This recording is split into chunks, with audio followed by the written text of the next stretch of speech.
ఉదయం 6 గంటలు కావస్తుంది. రవి ఇంకా నిద్ర లేవలేదు. ఒరే రవి, లేవరా, ఈరోజు నీ పుట్టినరోజు మర్చిపోయావా అంటూ సునీత గదిలోకి వచ్చింది. మగత నిద్రలో ఉన్న రవి తల్లి పిలుపుతో లేచి కూర్చున్నాడు. అది చూసి సునీత హ్యాపీ బర్త్డే అంటూ శుభాకాంక్షలు తెలిపింది. ముందు నువ్వు వెళ్ళి స్నానం చేసిరా, మీ డాడీ హాల్లో ఎదురు చూస్తున్నారు అంటూ వెళ్ళిపోయింది. రవి తండ్రి రాఘవ పట్టణంలో పెద్ద వ్యాపారస్తుడు. రవి వారికి ఒక్కగానొక్క కొడుకు. ఆ ఊరు పాఠశాలలో 6వ తరగతి చదువుతున్నాడు. కలవారి బిడ్డైన క్రమశిక్షణతో పెరిగాడు. మాస్టర్లకు రవి అంటే చాలా ఇష్టం. చదువులోనూ ఆటల్లోనూ ఫస్ట్. తోటి పిల్లలతో స్నేహంగా ఉంటాడు. పేద పిల్లలకు అవసరాల్లో ఆదుకుంటాడు. రవి స్నానం చేసి వచ్చి తల్లిదండ్రుల ఆశీర్వాదం తీసుకున్నాడు. రాఘవ 100 రూపాయల నోటును రవి చేతికిచ్చి నీకు ఇష్టమైన వస్తువు కొనుక్కో అని చెప్పి వెళ్ళిపోయాడు. రవి ఆ నోటును జోబులో ఉంచుకొని బడికి వెళ్ళాడు.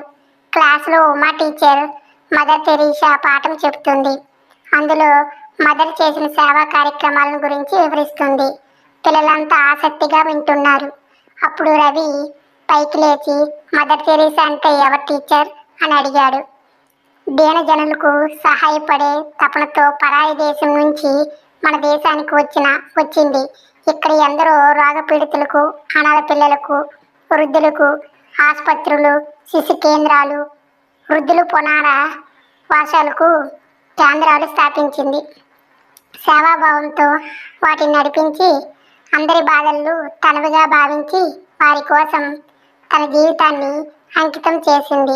అటువంటి కరుణామయి సేవలకు గుర్తింపుగా ప్రభుత్వము ఆమెకు భారతరత్న పురస్కారాన్ని ఇచ్చి గౌరవించింది అంటూ గోడపై వేలాడుతున్న మదర్ తెరీసా ఫోటోని చూపించింది.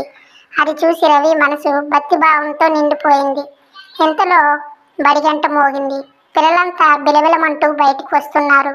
రవి మనసులో టీచర్ చెప్పిన పాఠం మెదులుతూనే ఉంది. ఈ పుట్టినరోజు తాను కూడా ఏదైనా మంచి పని చేయాలనుకున్నాడు. ఏం చెయ్యాలని ఆలోచిస్తుంటే కొంత దూరంలో ఆసుపత్రి బోర్డు కనిపించింది. వెంటనే పండ్ల దుకాణానికి వెళ్ళి తన వద్ద ఉన్న 100 రూపాయలతో పండ్లు కొని ఆసుపత్రిలోని రోగులకు పంచిపెట్టాడు. అక్కడ ఉన్న వైద్యులు రవి మంచి మనసును అభినందించాడు. ఒక మంచి పని చేస్తానన్న తృప్తితో ఇంటికి వచ్చాడు.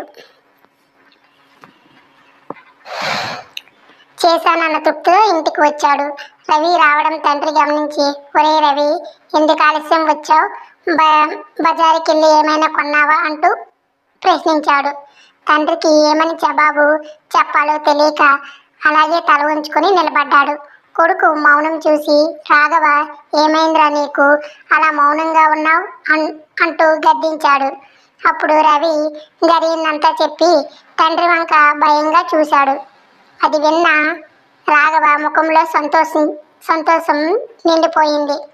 రవిని దగ్గరికి పిలిచి భుజం తట్టి, ఇంత మంచి పని చేసి భయపడతావెందుకు అంటూ మెచ్చుకున్నాడు. తండ్రి పొగడ్తని రవి ఆనందంతో ఎగిరి గెంతేశాడు. ఆ రోజు రాత్రి భోజనం చేసి నిద్రపోయాడు. ఆ నిద్రలో ఒక కల వచ్చింది. ఆ కలలో ఎక్కడి నుంచో రవి అంటూ పిలుపు వచ్చింది. అలా వెళ్తుంటే తెల్లని వస్త్రాలు ధరించే దేవదూతల మెరుస్తున్న ఒక ముసలావిడ కనిపించింది. ఆమె రవి నన్ను గుర్తుపట్టలేదా అంటూ ప్రేమగా పలికింది. రవి ఆమె వంక ఆశ్చర్యంగా చూసి, మదర్ మీరా అంటూ దగ్గరికి వెళ్ళాడు. రవి, ఈరోజు నువ్వు చాలా మంచి పని చేశావు. అలాగే నువ్వు బాగా చదివి గొప్పవాడు కావాలి. ఇలాంటి మంచి పనులెన్నో చెయ్యాలి అంటూ కల చెదిరింది. రవి మదర్ అని కలవరిస్తున్నాడు. ఒరే రవి, ఏమైందిరా నీకు అంటూ తల్లి పిలుపుకు రవి ఉలిక్కిపడి లేచి, ఏమీ లేదులే అంటూ మళ్ళీ నిద్రపోయాడు. మరుసటి రోజు క్లాసులో జరిగిందంతా టీచర్కి చెప్పాడు. టీచర్, పిల్లలు విన్నారు కదూ మదర్ ఏం చెప్పిందో. మీరు కూడా బాగా చదువుకొని గొప్పవాళ్ళు కావాలి. మదర్ను ఆదర్శంగా చేసుకొని ఆమె అడుగుజాడల్లో నడిచి పేదలకు, అనాథులకు సేవ చేస్తారు కదూ అంది. పిల్లలు అలాగే టీచర్ అన్నారు ఒక్కసారిగా. మీకు నా కథ నచ్చినట్లయితే లైక్ చేసి సబ్స్క్రైబ్ చేసుకోండి.